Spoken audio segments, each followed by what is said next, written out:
Assalamualaikum warahmatullahi wabarakatuh. Selamat pagi anak-anak hebat. Gimana kabarnya? Semuanya sehat ya? Semuanya baik?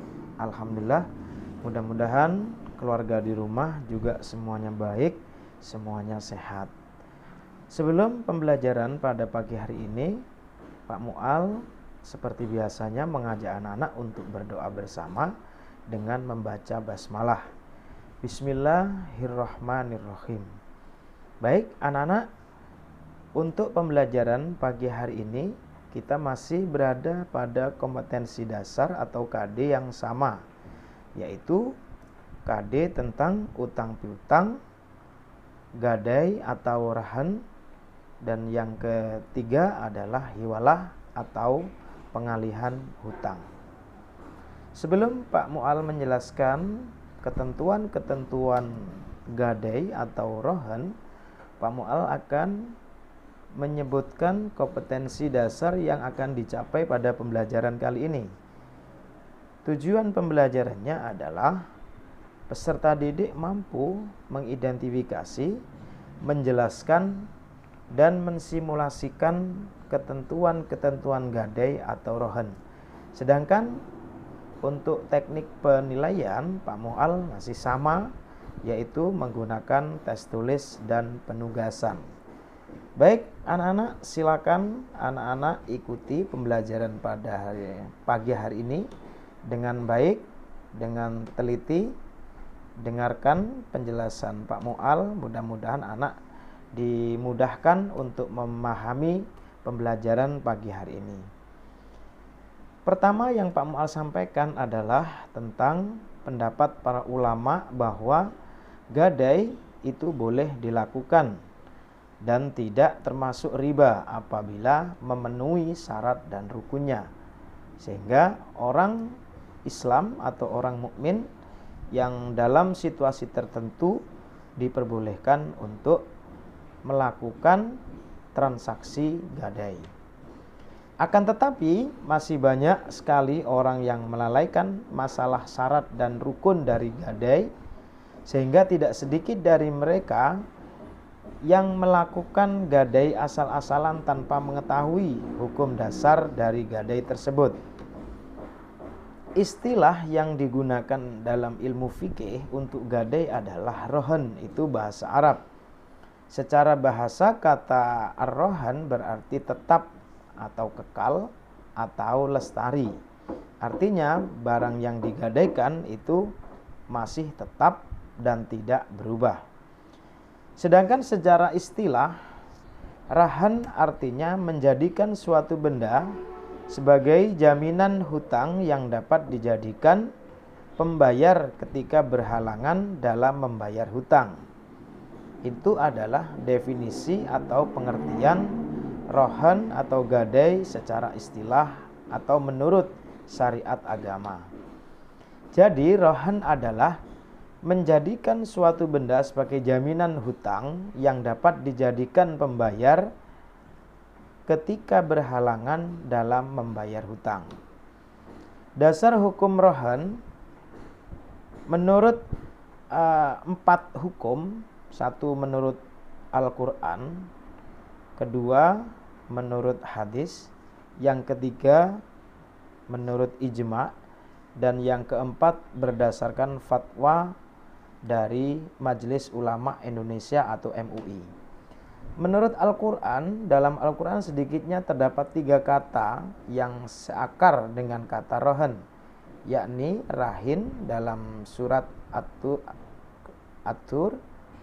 yang kedua rahina dalam surat Al-Mudaththir, yang ketiga farihan dalam surat Al-Baqarah. Hadis, berdasarkan hadis Nabi, salah satu hadis yang secara jelas menggambarkan fakta sejarah bahwa pada zaman Rasulullah SAW gadai telah dipraktekkan secara luas ialah sebagai berikut. Annan Nabiyya sallallahu alaihi wasallam istara ta'aman min Yahudiyya ila ajalin wa rohanahu dir'an min hadidin. Artinya sungguhnya Nabi Shallallahu Alaihi Wasallam memberi bahan makanan dari seorang Yahudi dengan cara berhutang, dan beliau menggadaikan baju besinya. Yang ketiga, menurut ijma adalah kesepakatan para ulama. Para ulama sepakat membolehkan akad rahan. Itu terdapat di dalam kitab Al-Zuhaili, Al-Fiqh Al-Islami wal Adilatuhu. Yang keempat atau yang terakhir, berdasarkan fatwa MUI, Majelis Ulama Indonesia. Fatwa Dewan Syariah Nasional nomor 25 MUI tahun 2002 menyatakan bahwa pinjaman dengan menggadaikan barang sebagai jaminan hutang dalam bentuk rohan itu diperbolehkan. Rukun dari gadai atau rohan dalam fikih 4 madhab atau madzhabul arba'ah diungkapkan ada 2 rukun rohan, yaitu orang yang berakad atau disebut akid. Yang kedua, ma'qud alaih, yaitu barang yang diakadkan.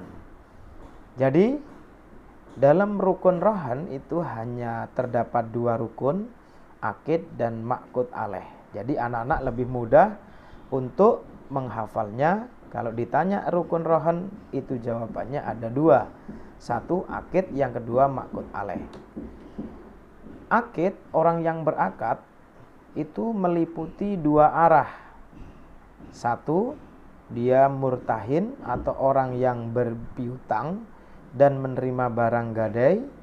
Yang kedua adalah rahin atau orang yang menggadaikan barangnya. Misalkan anak-anak melakukan gadai, barangnya diserahkan kepada pihak pegadaian untuk mendapatkan pinjaman hutang. Ma'qud alaih atau barang yang diakadkan atau yang digadaikan itu meliputi 2 hal. 1 atau poin A, yaitu marhun, barang yang digadaikan. Yang kedua adalah marhun bihi, hutang yang karenanya diadakan akad rahan. Syarat-syarat rahan, pihak-pihak yang berakad cakap menurut hukum mempunyai pengertian bahwa pihak rahin dan murtahin cakap melakukan perbuatan hukum yang dicintai dengan akil balik, berakal sehat, dan mampu melakukan akad. Lalu bagaimana hukum pengambilan manfaat marhun? Itu adalah pertanyaannya. Menurut kebanyakan para ulama fikih atau jumhur ulama fikih, selain ulama madhab Hanbali berpendapat bahwa pemegang barang gadai tidak boleh memanfaatkan barang tersebut karena barang itu bukan miliknya secara penuh.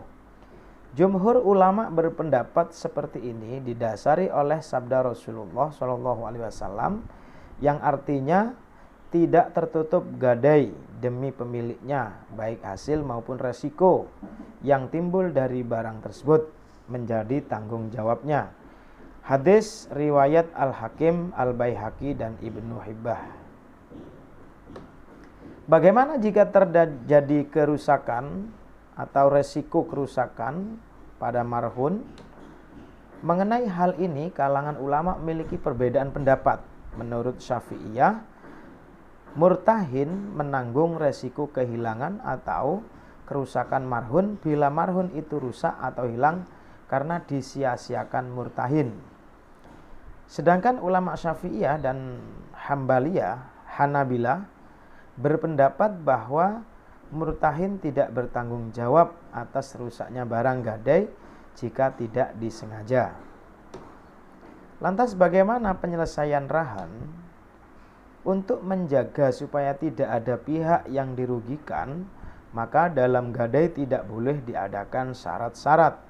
Misalkan, ketika akad gadai diucapkan seperti ini, apabila rahan tidak atau gadai tidak mampu melunasi hutangnya hingga waktu yang ditentukan, maka marhun menjadi milik murtahin sebagai pembayaran hutangnya. Syarat berupa ucapan seperti itu sangat dilarang sebab ada kemungkinan bahwa pada waktu pembayaran yang telah ditentukan untuk membayar hutang, harga marhun akan lebih kecil daripada hutang rahan yang harus dibayar, yang mengakibatkan ruginya pihak murtahin.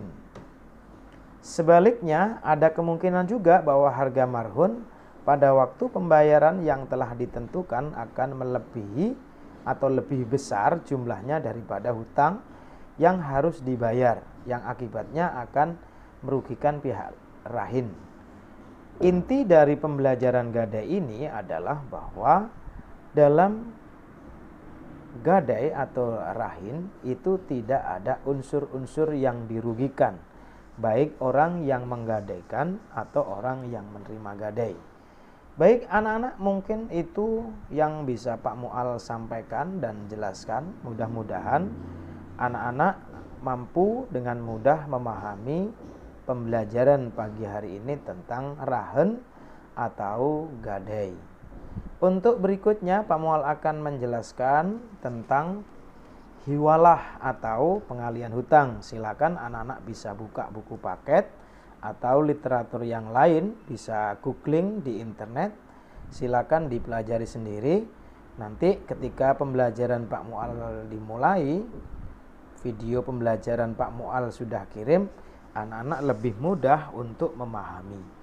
Baik anak-anak, untuk pembelajaran pagi hari ini sampai di sini, marilah kita tutup, kita akhiri dengan bacaan hamdalah. Alhamdulillahirabbil alamin. Terima kasih anak-anak atas perhatiannya, dan Pak Mu'al akhiri. Wassalamualaikum warahmatullahi wabarakatuh.